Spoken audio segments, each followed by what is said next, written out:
শুভ সকাল, আসসালামু আলাইকুম। ভিলেজ লাইফ উইথ প্রবাসীর বউ চ্যানেল থেকে ফাতেমা।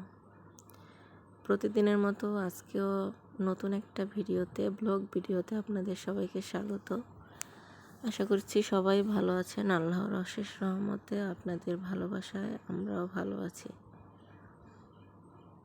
তো আজকে ভাবতেছি সকালেই রান্না বসাবো, কারণ গতকাল রাতে বৃষ্টি ছিল।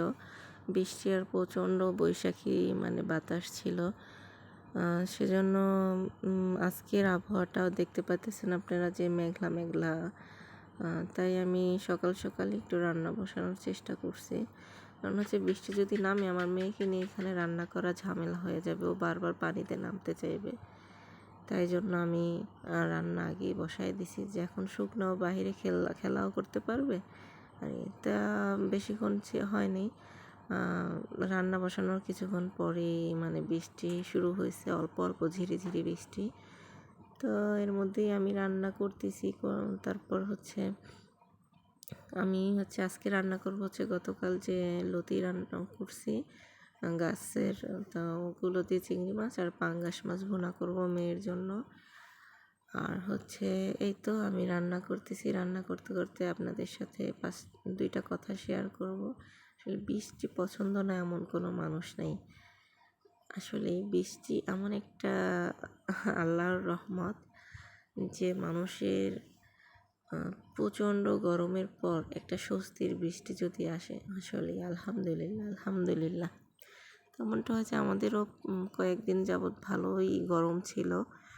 তার মধ্যে গতকাল রাত থেকে বৃষ্টি নামার পরে আলহামদুলিল্লাহ এখন আবহাওয়াটা খুবই ঠান্ডা। এই যে বৃষ্টি নামার পরে আমাদের বাহিরে যে রান্না, ওখানে কাগজ লাইসে দিয়েছিল, ওখান থেকে এখন পানি নামে। তো যাই হোক, আমি রান্না বান্না করি। আর আপনাদের একটা কথা মনে করায় দিই, যদি আমার ভিডিওর কোথাও ভালো লাগে তাহলে প্লিজ একটা লাইক দিবেন। আপনাদের একটা লাইক আমার ভিডিওটা আরও অনেক ভাইয়া এবং আপুদের কাছে পৌঁছায় দিতে সাহায্য করবে।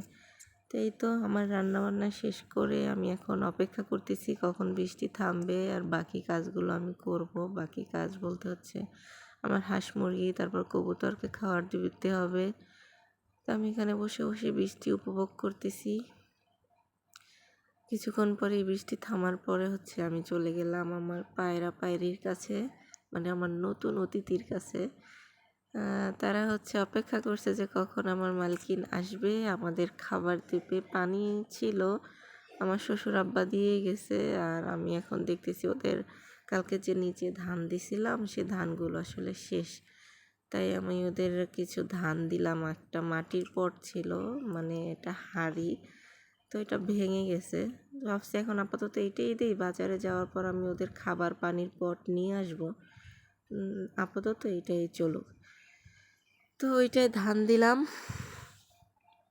ধান দেওয়ার পরে ওরা পানি তো আছেই, খেয়ে নেবে। এরপর হাঁসের খাবার গুলে দেবো। হাঁস দেখি একটা আমি 4 মাস 4.5 মাস বয়সের একটা হাঁসা রেখে গেছিলাম, ছোট বাচ্চাই প্রায়, এখনো বড় হয়নি। কিন্তু ওইটা ওটা স্বভাব ভিন্ন ধর্মের হয়ে গেছে। ও থাকবে হাঁসের সাথে, তা না করে ও মুরগির সাথে থাকে।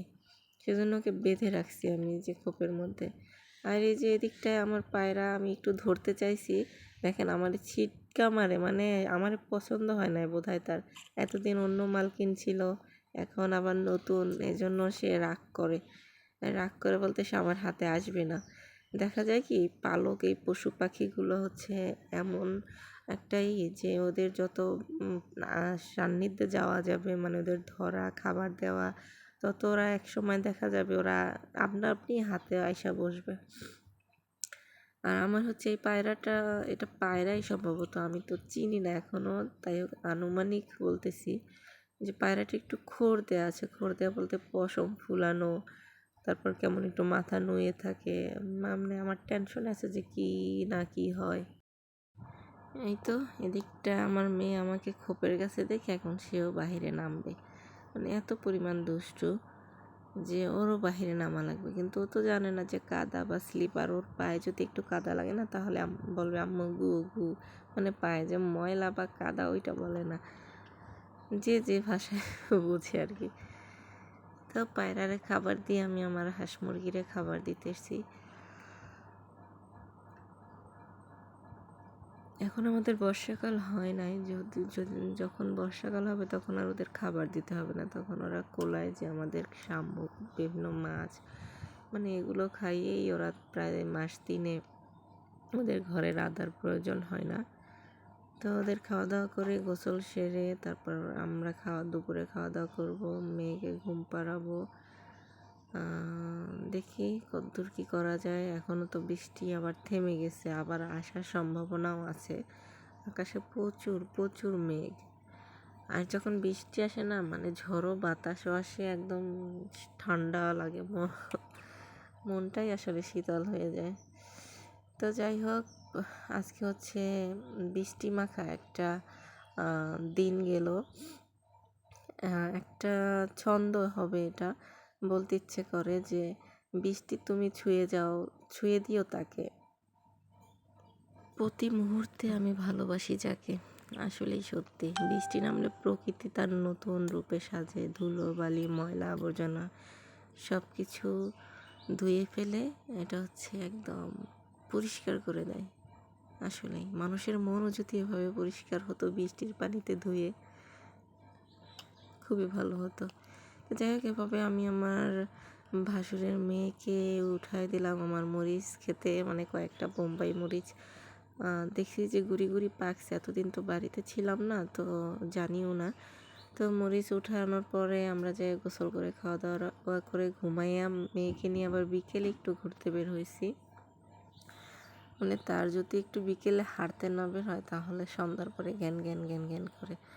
আমি ভাবি একটু ঘুম থেকে ওঠার পরে একটু হাঁটলে ফ্রেশ লাগবে, আমার কাছেও ভালো লাগে আর মেয়ের কাছেও ভালো লাগে, ও একটু দৌড়াদৌড়ি খেলাধুলা করতে পারে ওর ভাই বোনদের সাথে। তো ওর বোন ছিল পাশে, তো এখানে ছাগল দেখছে, সেই ছাগল দেখা দৌড়াদৌড়ি করতেছে। তো আমরা হাঁটতে হাঁটতে এভাবে বাড়িতে আসলাম। বাড়িতে এসে দেখি হচ্ছে ছোট আমাদের মেজো কাকি আর আমাদের দাদি ভুট্টা নিতেছে, তো ওইখান থেকে একটু ভিডিও শ্যুট করে নিলাম। আসলে এই কাজগুলো ভালোই লাগে, আমি যখন করছি কষ্ট হইতো, কিন্তু এখন মানে অনুভূতিটা অন্যরকম, যে না আসলে নিজেদের কাজ করা একটা সবাই ভালো থাকবেন, আল্লাহ হাফেজ।